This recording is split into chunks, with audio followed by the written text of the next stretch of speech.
Hello everyone, সবাই কেমন আছো? আশা করি সবাই ভালো আছো।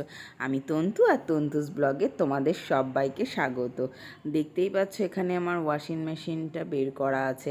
ওয়াশিং মেশিনটা বের করা কেন বলো তো, প্রচুর জামা কাপড় আমাকে কাচা ধোয়া করতে হয়েছে, যা আমার নিজের হাতে করাটা খুব ইম্পসিবল। আর কেন এত জামা কাপড় কাচা হয়েছে সেটা তোমরা তো আস্তে আস্তে সব জানতেই পারবে। এই কদিন আমি এত ব্যস্ত ছিলাম যে তোমাদের সাথে আমি কোনো ভিডিও শেয়ার করতে পারিনি।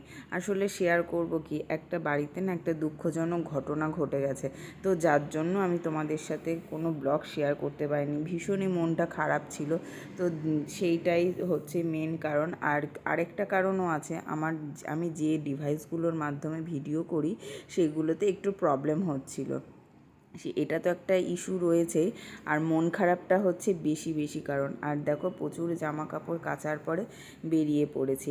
হ্যাঁ, এটা কোন স্টেশন তোমরা নিশ্চয়ই দেখে বুঝতে পেরেছো। আমরা দাঁড়িয়ে আছি বনগাঁ স্টেশন। হ্যাঁ, আমরা এখান থেকে যাব আমরা আমাদের গ্রামের বাড়ি। আমি যতদিন ভিডিও করছি ততদিনের মধ্যে আমি গ্রামের বাড়ির কোনো ভিডিও তোমাদেরকে দিইনি, তবে আজকে দেব। এখান থেকে আমরা ট্রেনে উঠে যাব। তো ট্রেনে মোটামুটি একটু ভিড় ছিল, তো এই ভিড়ের পরে আমাদের ট্রেনটা ঢোকার পর আমরা ট্রেনে উঠে গেলাম। কয়েকটা স্টেশন পরেই আমরা নেমে যাব। তো এইটা হচ্ছে জংশন, সেহেতু দেখতে পাচ্ছ অনেকগুলো ট্রেনই দেখতে পাচ্ছ।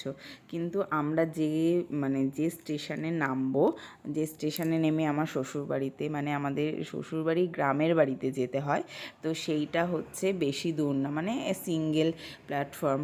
আর দেখো এখানে না এই যে ঘটি গরম ভাজছিল, তো মানে মাখাচ্ছিল, তো এটা দেখে না ভীষণই লোভ লাগছিল, খুবই খেতে ইচ্ছা করছিল, কিন্তু দুঃখের কথা এটা খাওয়া যাবে না, মানে আমাদের খেতে নেই। তো বুঝতেই পারছো আমাদের বাড়িতে এমনই একজন কাছের মানুষের বিয়োগ হয়েছে যে কি বলবো। আর সেই জন্য না মনটা খুব ভারাক্রান্ত। আমাকে দেখে নিশ্চয়ই বুঝতে পেরেছো, কোনো সাজগোজ নেই, কিছুই নেই, খুব সাধারণভাবেই আমরা বেরিয়ে গেছি আমাদের গ্রামের বাড়ির দিকে, মানে গ্রামের বাড়ির উদ্দেশ্যে। মনটা খারাপ তো অবশ্যই ছিল, কিন্তু এক জায়গা থেকে আরেক জায়গায় পরিবর্তনের কথাটা ভেবেও একটু ভালো লাগছিল। মানে সেখানে গেলাম, দেখো কি সুন্দর রেল স্টেশনের পাশে এরকম সুন্দর করে সাজানো। আমাদের ট্রেনটা তো ছেড়ে দিয়েইছে, সেটা তোমরা দেখতে পাচ্ছ, বনগাঁ স্টেশন থেকে ট্রেনটা ছেড়ে দিয়েছে। কয়েকটা স্টেশন নেমে পরেই আমরা নেমে যাব, সেটা তো তোমাদের আগেই বলেছি। দেখো কি সুন্দর ইট ভাটা, মাটি, গাছপালা, এগুলো দেখতে দেখতে যাচ্ছিলাম। অনেক দিন না এই গাছপালাগুলো দেখিনি, আর এই গাছগুলো দেখতে যে আমার এত ভালো লাগে যখনই আমি গ্রামের দিকে যাই, আমাদের গ্রামের বাড়ি বা আমার শ্বশুর বাড়ির গ্রামের দিকে বা আমাদের কোনো অন্যান্য রিলেটিভের গ্রামের বাড়িতে, তখন আমার মনটা এত ভালো লাগে যে কি বলবো। আর যখন ফিরে আসি না, তখন প্রচণ্ড কান্না পাই, এত কান্না পাই, কিন্তু কাঁদতেও পারি না। আবার মনকে বোঝাতে থাকি যে এই তো আবার আসবো।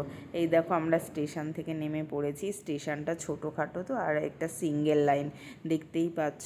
আর ওই দিক দিয়ে না, ওই লাইনের ওই পাশটা দিয়ে আমার মামা শ্বশুরের বাড়িতে যাওয়া যায়। আর এই দিকটাতে হেঁটে গিয়ে আর কিছুটা দূরে, মানে আরও অনেকটাই যেতে হয় আমাদের গ্রামের বাড়ি। এখান থেকে আমরা একটু মিষ্টি নিয়ে নিচ্ছিলাম। তো আমরা তো যেহেতু কোনো মানে তেল বা হলুদ এগুলো খাবো না, যার জন্য মিষ্টি দিয়েই বেশিরভাগ খাওয়াটা চলছিল।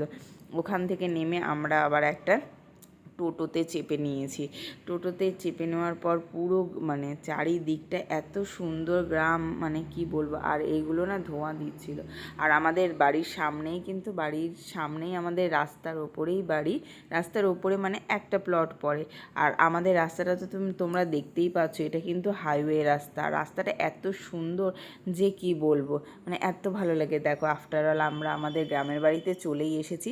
আর এখানে এসে জানো তো আমাকে শাড়ি পরতে হয়, বিশেষ করে বাইরে যেতে গেলে তো শাড়ি পরতেই হয়। ঘরের ভেতরে তাও একটু আধটু নাইটি পরা যায়। আর এটা আমাদের ঘর, আমাদের ওপরের ঘর এটা। এই ঘরেই আমরা মানে ওইখানে গেলে থাকি। আর আমার ভিডিওটা তোমাদের কেমন লাগছে তো অবশ্যই কমেন্ট করে জানিও। আর আমাদের বাড়িটা যেটুকু দেখতে পেয়েছো সেটুকুও বা কেমন লেগেছে সেটা অবশ্যই কমেন্ট করে জানিও। আর এখানে এসে দেখতে পাচ্ছ আমি পুরো মানে সাদা মাটা হয়েই ছিলাম, যেহেতু আমাদের বাড়িতে একটা শোকস্তব্ধ একটা বাড়ি, তো সেই জন্যই আমি একটুখানি সাদামাটা হয়েই ছিলাম। আর দেখো এইটা আমাদের ছাদের দিকে চলে যাচ্ছি। ছাদটাও না খুব সুন্দর আমাদের, এত সুন্দর কি বলবো, বাড়ি থেকে না বেরোলেও হয়, কিন্তু এত রোদ যে আমার চোখে প্রচণ্ড লাগছিল।